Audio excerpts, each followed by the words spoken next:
Olá, mundo samba, olá, canal de São Paulo, sejam bem-vindos ao podcast Sampa Samba. Hoje vamos falar, portanto, de julgamento, né? Ou exatamente a forma ou algumas mudanças, né, que vão acontecer, portanto, para o carnaval de 2026 aqui na cidade de São Paulo.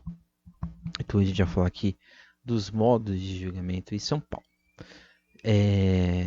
Acho que é importante a gente frisar quando a gente fala do carnaval paulistano em questão de julgamento, é que ele passa por uma grande reformulação a partir ali de 2016 e de lá em diante, né? Então aí quase 10 anos que a gente está neste modelo de um protagonismo cada vez mais presente do que a gente chamaria de pasta, né? Ou no caso as informações do desfile.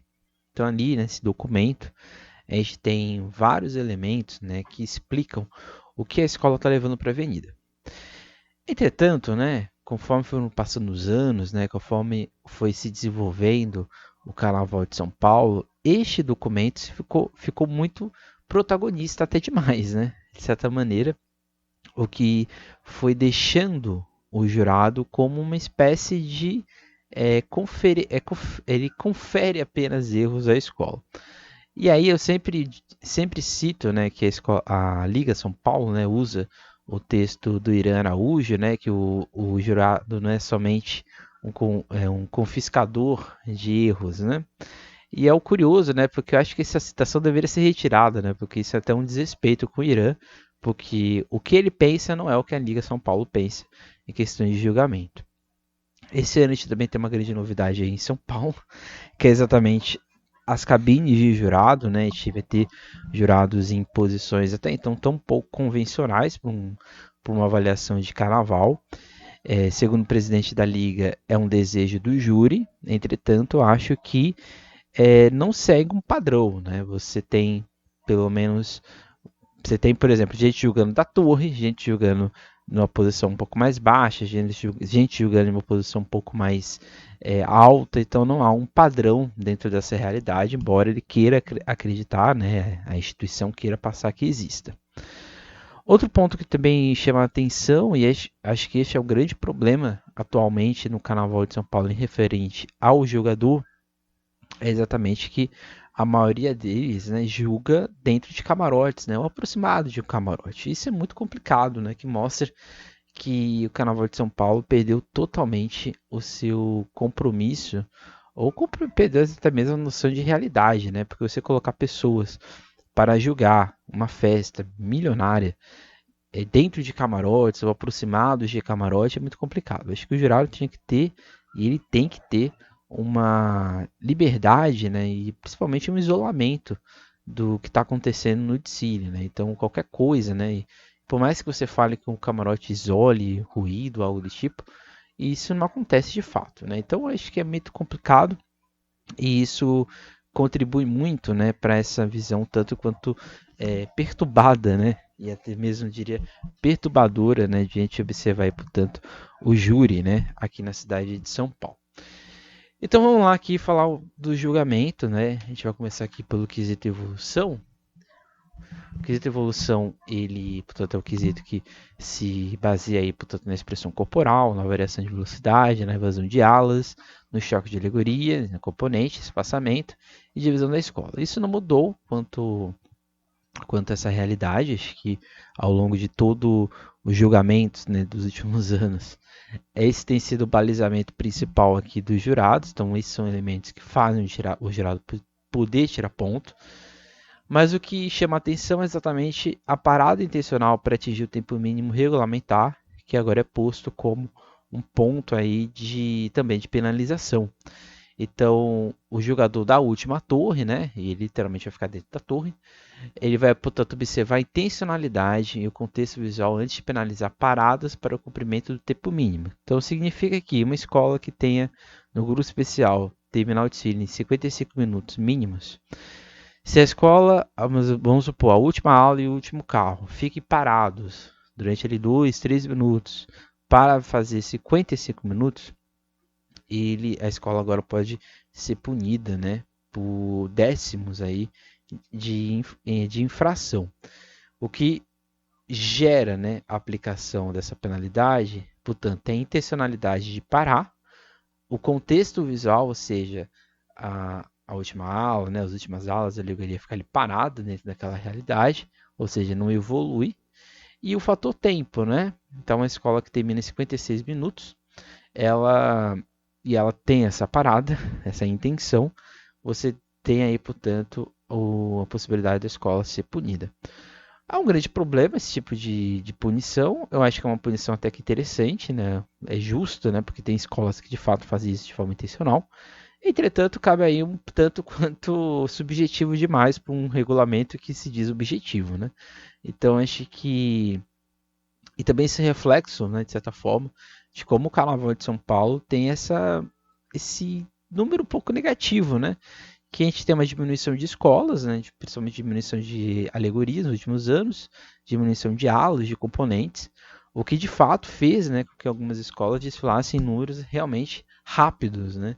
O que era bastante comum alguns anos atrás no Carnaval paulistano, né? Que a gente tinha ali, né, várias pessoas, né, escolas com 4, né, 5 mil até pessoas desfilando, e isso é uma coisa quase irreal hoje em dia. Então acho que essa questão da intencionalidade do Pará, né, dentro do Cine, eu acho que poderia também ser punível, né, se a escola ficar parada ali, por exemplo, o jurado ele não pode punir, por exemplo, se falta a escola está ali com 60 minutos, a última aula e o carro fica parado. Não é isso que se aplica dentro dessa lógica do tempo regulamentar. E vamos ver aí, né, o que vai acontecer no quesito evolução. Então a última torre, portanto, isso é muito específico da última torre, né? Quem está na primeira não vai observar isso. Mas o quesito de evolução não tem muitas mudanças, né? É um quesito que nos últimos anos não tivemos muitas mudanças naquela no chuva de 10, né? Comissão de frente também tem algumas mudanças, né? Não se muda, né? A concepção, a ideia da coreografia, né? Da dança, a execução dela, a coreografia, encenação e o acabamento, né? De figurinos e integridade. O que muda esse ano é exatamente o fato de que as fotos, né, da roupa, ela agora tem que ser idêntica. Então, o que está na pasta tem que estar na pista. Eu sempre disse isso e sempre vou dizer que eu acho que é uma coisa tanto quanto subjetiva, né? Eu acho que se falta elementos, por exemplo, se falta uma luva dentro do Tsiri, né, ou cai uma luva de um componente, o jurado vai tirar décimo, que eu acho que é um tanto quanto complicado, né? Acho que uma luva é o suficiente para gerar a punição de uma coreografia, de uma dança, de uma expressão que dá impacto, que gera um efeito de catarse, vamos supor. Então são esses questionamentos que às vezes a gente olha na pasta no julgamento de São Paulo e a gente fica um pouco sem entender, né? Eu acho que esse é um deles, principalmente. Outra coisa que chama atenção, pelo menos nesse novo manual de jogador, é a plástica, né, artística da comissão de frente. Então lá diz que avaliar se a apresentação coreográfica ou cênica da comissão de frente é em conformidade com a proposta apresentada pela escola na pasta de júri. E a proposta deve ser obrigatoriamente desenvolvida por meio de coreografia ou encenação, em conjunto com figurino, adereço e eventual elemento cênico, retratando de forma clara a concepção defendida da iluminação. Então, avaliar se existiu integração do movimento coreográfico ou de interpretação teatral dos componentes, com sua indumentária e elemento cênico, dentro do espetáculo proposto, não podendo os figurinos de adereços impedir a execução da apresentação da comissão de frente. Por que isso é importante? Porque eu estou frisando aqui. Isso não era posto como obrigatório, né? A escola poderia levar um tripé ou um elemento cenográfico e não ter interação. E isso já foi, inclusive, aqui pauta dentro de alguns reviews, né? Ou de algumas reflexões de Siri, em que a gente tinha, às vezes, um tripé enorme, a gente tinha, às vezes, um elemento ali acontecendo e não havia interação, né? Aquilo ali era só um efeito dentro da comissão de frente, né? Então, acho que isso é interessante, isso faz com que o jurado possa vir a avaliar se aquele tripé, se aquela roupa de fato faz sentido dentro da comissão e se aquilo não é somente vamos dizer assim, um enche-linguiça que a escola está colocando, né, dentro do seu desfile. Isso é essencial, espero que isso gere, né, a possibilidade do jurado ser um pouco mais maleável.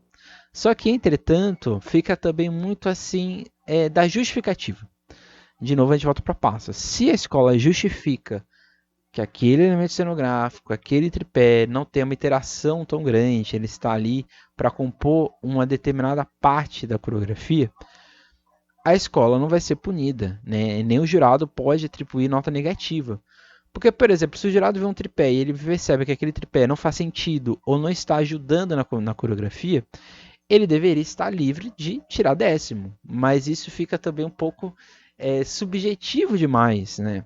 Será que o jurado vai ter essa liberdade de poder avaliar se uma roupa, se um tripé não gerou o efeito esperado? E a gente viu esse ano em algumas coisas, né? Em algumas comissões de frente, né, que tinham tripés gigantes. E, por exemplo, está aqui a Dragões da Real, né? A Dragões da Real tinha uma comissão de frente bonita, tal, mas o tripé não era nada eficiente para a coreografia, pelo contrário, né? Não gerava assim nenhum efeito. Então acho que são essas questões, né, essas realidades, né, essa plástica artística que, se de fato for posta e se de fato for um elemento constitutivo da nota, pode gerar aí um resultado interessante. Acho que comissão de frente e evolução são dois quesitos, inclusive, que a gente pode ter a possibilidade, mas principalmente comissão de frente, de perda de décimos, principalmente por causa da questão do figurino. Acho que o figurino vai tirar mais décimo do que a plástica artística. Dois quesitos que não tiveram nenhuma mudança significativa é mestre porta-bandeira, né? Porque ainda se tem, né, todos os elementos que geram a postura da dança, né, da porta-bandeira, do mestre-sala, o movimento, o ritmo, a variação e assim por diante. Isso é o ponto. O julgamento de mestre-sala e porta-bandeira em São Paulo, ele é bastante complexo, porque o casal ele é julgado a partir do momento em que ele está aparecendo no campo de visão, e para se cumprir estes movimentos obrigatórios, ele apresenta-se na frente do júri com a apresentação e a saída do apresentador de casal. Então, nesse sentido, o quesito que não tem muita mudança é, ao mesmo tempo, o quesito que tem muitos, vamos dizer assim, muitas questões que podem ser pontuadas, despontuadas, inclusive. Entretanto, né, eu acho que a gente tem casais, né, e também coreógrafo de casais de convenção de frente hoje, que conseguem aí, portanto, resolver esse problema. Fica a questão aí, porque as últimas cabines são muito próximas. Não sei se foi intencional, se foi intencional, acho que foi uma coisa até um pouco errada. Mas os últimos, principalmente a terceira e a última cabine do quesito de Marcelo Porto-Bandeira é praticamente uma autocolada na outra. Então, se você erra numa e o jurado está vendo na outra, você pode ser despontuado, né? Então, vamos ver aí como que o júri, a gente vai sempre agora fazer no júri, se ele vai estar de fato atento a essa realidade, porque um erro em uma pode acarretar um erro na outra. A mesma coisa na bateria, porque a bateria também na terceira e na quarta cabine são muito próximas. Então, nesse sentido, se você faz um deslize numa cabine, pode ser que no campo de audição, né, auditivo do júri, da quarta cabine, ele pode ouvir, e assim vice-versa, né? O terceiro pode estar ouvindo o que está acontecendo no quarto, porque é o campo, né, de audição, e a bateria toca alto, né? Então, nesse sentido, por mais que não tenha mudanças nem casal nem bateria, esses erros que podem vir a acontecer ali no momento podem gerar os problemas. Então, de novo, a bateria parte de 9.8, podendo abaixar para 9.7, 9.6 ou aumentar para 9.9 e 10. Para aumentar para 9.9, a escola tem que fazer pelo menos 15 compassos. E para ganhar 0,2, a escola tem que fazer 16 mais, né, mais 16 ou mais compassos dentro das bolsas, e aí a escola é atribuída a nota 10. Harmonia, sem grandes mudanças, né?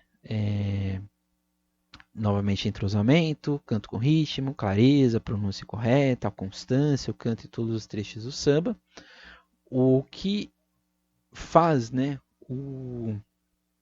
o aprofundamento, né, o direcionamento muito grande para essa ideia da massa sonora, né, que é exatamente como que a escola canta em conjunto, né, sejam os cantores, mas principalmente as pessoas, né. Então não é cantar mais alto, né, é cantar de forma uníssona durante os 65 minutos de desfile. Então, nesse sentido, as penalidades elas são graduadas aí, portanto, com o número de ocorrências e também, no caso aí, se o jurado ouviu, né? Porque pode não ouvir. E aí, de novo, né?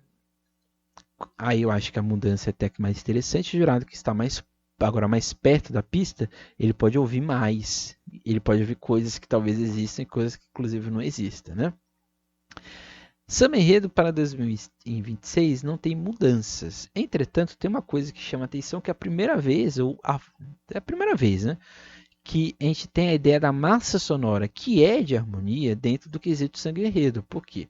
No quesito samba enredo, o jogador vai avaliar a letra e a melodia do samba apresentado e o jogador deverá basear sua avaliação pela massa sonora composta por o canto emanado pelos componentes de escola de samba, comunidade, e o canto de intérpretes oficiais de suas respectivas alas musicais. Isso eu enxergo como um grande fator que pode gerar problemas para o quesito samba enredo. Por quê? É uma inserção, né? É um adentramento do que é harmonia dentro desse samba enredo. Samba enredo, por critério, ele deveria somente avaliar se a letra está adequada em forma melódica ao enredo da escola. Isso é samba enredo. Claramente a clareza, ou seja, se a pessoa canta ou errado o samba, isso deve ser posto, né? Entretanto, eu acho que isso é um pouco complexo. Eu acho que isso faz com que o quesito samba enredo perca um pouco, se descaracterize um pouco do que ele deveria ser, né? Eu acho que esse é um quesito extremamente artístico, que ele não é julgado de forma artística, né? Pelo contrário, ele é posto de uma forma extremamente, eu diria até que complicada mesmo, né? Acho que em São Paulo o jurado, de novo, a gente volta para a pasta. Se na pasta estiver justificada da forma correta ou da forma que a escola espera, o samba tira 10. Então, nesse sentido, vamos ver como que essa ideia de massa sonora vai aparecer, e aí só esperando possíveis escolas que percam nota 10, que isso às vezes é raro, isso meio de São Paulo, mas vamos supor que se uma escola perde nota por causa dessa ideia, né, da massa sonora, ou dessa massa sonora que não reproduziu o samba da forma correta, isso pode ser posto aí nessa realidade. Mas eu vejo como um grande retrocesso, porque eu vejo aqui o quesito harmonia reproduzindo questões do samba enredo e samba enredo reproduzindo questões do quesito harmonia. Eu acho que isso é um pouco equivocado. Mas se escolheram dessa forma, tem alguma justificativa, né, que só eles sabem. Alegoria, novamente a concepção, né, variação de cores, né, se a escola apresenta cores e formas diferentes dentro da sua proposta alegórica. Proporção, né, se as esculturas não estão grandes demais, né, ou se um carro está muito diferente do outro. E o volume, né, empregado dentro desse carro, né, se ele apresenta formas, vamos dizer, volumes, né, que sejam dinâmicos, né, não só coisas chapadas, não só coisas enormes, não só bolos. E a execução, né, que é o acabamento e a integridade da alegoria. A concepção artística, né, nesse sentido, ela é descritiva, né, que analisa a proposta, né, e o que a escola apresenta. Esse não precisa ter um mapa da alegoria, apenas um desenho que explica como que a alegoria seria. A execução, né, será avaliada o que está na proposta e o que é posto. E aí você vai ter a qualidade de material, os efeitos e assim por diante. O conjunto, né, que é o conjunto das alegorias, que já existia anteriormente, mas agora houve uma ênfase nesse sentido. Que é o quê? A escola pode ter 4 alegorias muito bem feitas. Entretanto, se da quarta para a última, da última para a quarta, há uma quebra, né, ou um padrão de execução, a escola pode perder décimos. Isso aconteceu este ano, né? Pegar aqui a Colorado do Brás, que tinha um carro, abre alas, excepcional, e o último carro que deixou a desejar.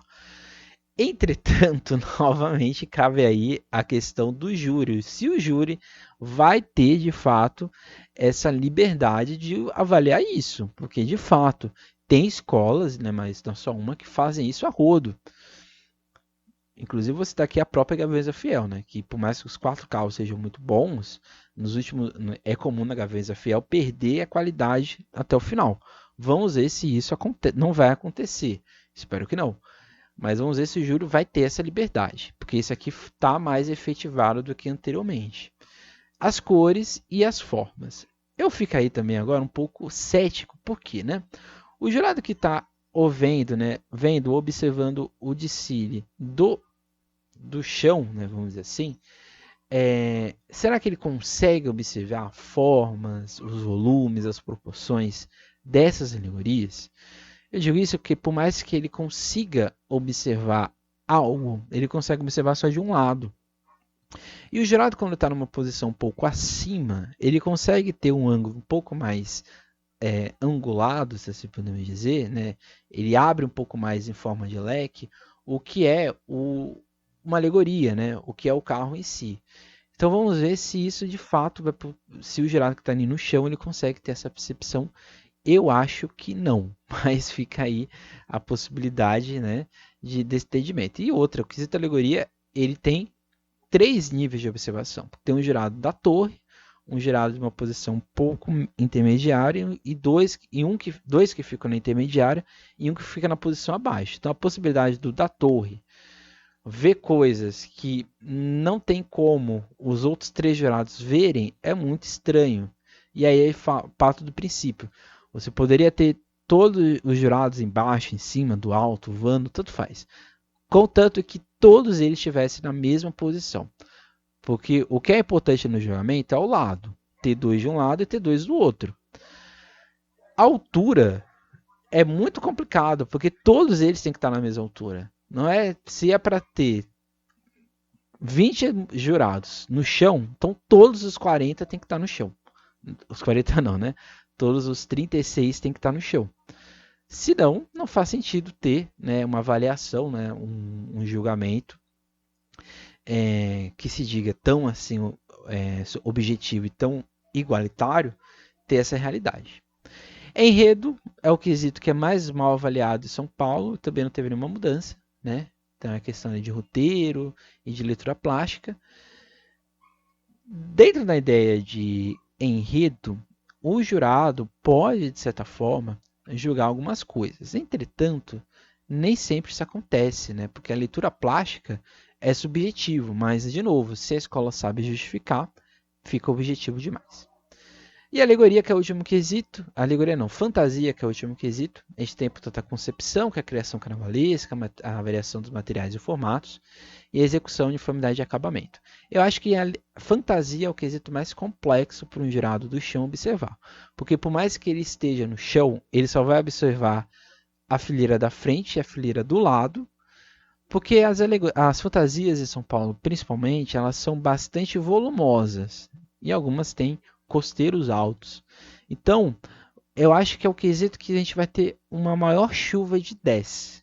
Ou a gente vai ter uma variação muito pouca, né, da nota máxima dentro a ser atribuída. Até porque, quando a gente vai para a questão de divergência de proporção de elemento e a divergência de formatos e elementos da fantasia, você tem coisas que são meio contraditórias e que gera até um pouco de subjetividade dentro da realidade. Porque, ao mesmo tempo que o jurado não pode dar nota baixa para fantasias que sejam diferentes do seu tamanho, ele pode tirar pontos se ele achar que os elementos, né, de uma ala ou os elementos dentro da pasta sejam em desacordo, né, entre o reproduzido e o que está na foto. Então, nesse sentido, eu acho que fantasia é 880. Ou a gente vai ter jurados tirando nota onde não deve, ou não dando, né, punição, às vezes, para o que acontece. E a gente encerra aqui o nosso episódio de hoje com outro ponto. Essas avaliações, né, o Manual do Jogador de São Paulo, ele seria fantástico se houvesse comparação. Eu acho que esse é o ponto calcanhar de Aquiles, e acho que é o grande medo das escolas de samba de São Paulo, até porque eu acho que algumas escolas não têm capacidade alguma de gerar, infelizmente, belos carnavais para a nossa população, né, para o Brasil, e elas ficam muito, vamos dizer assim, apegadas ao regulamento e, portanto, à pasta. Porque se a gente tivesse uma avaliação comparativa, eu acho que tudo isso, toda essa papagaiada que é o manual de jogador, faria mais sentido. Porque eu acho que as escolas sairiam um pouco mais da zona de conforto.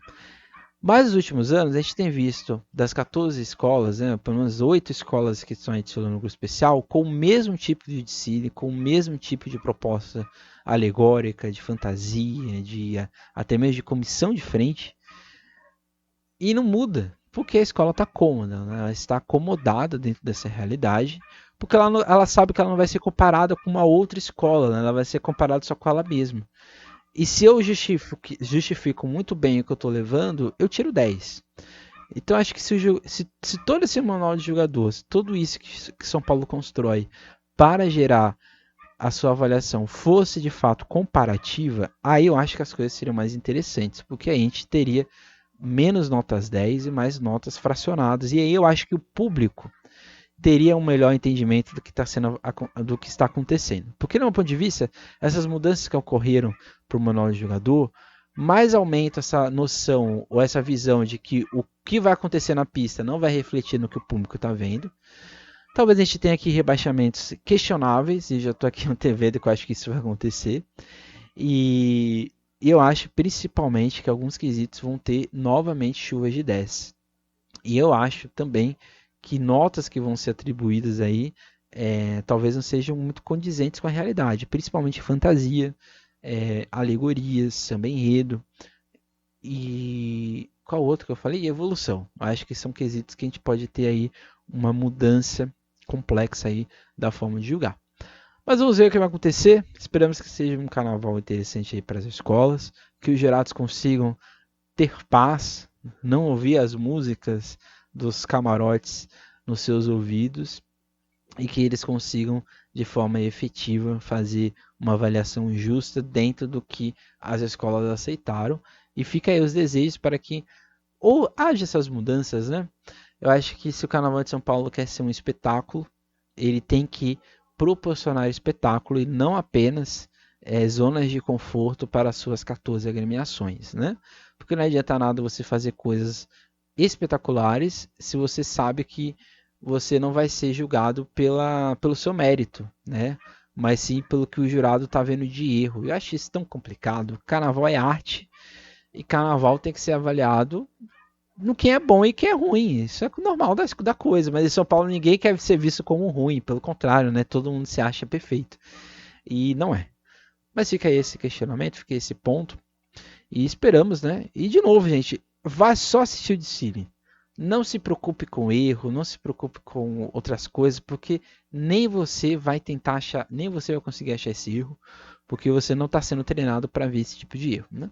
Mas vai só curtir, né? Não queira entrar nesse mérito de, vamos dizer assim, adivinhar quem vai ganhar e quem vai perder. Até porque eu acho que no final todo mundo vai perder. É isso, gente. Até mais, até a próxima. Não esqueça, nunca deixe de sambar. Tchau.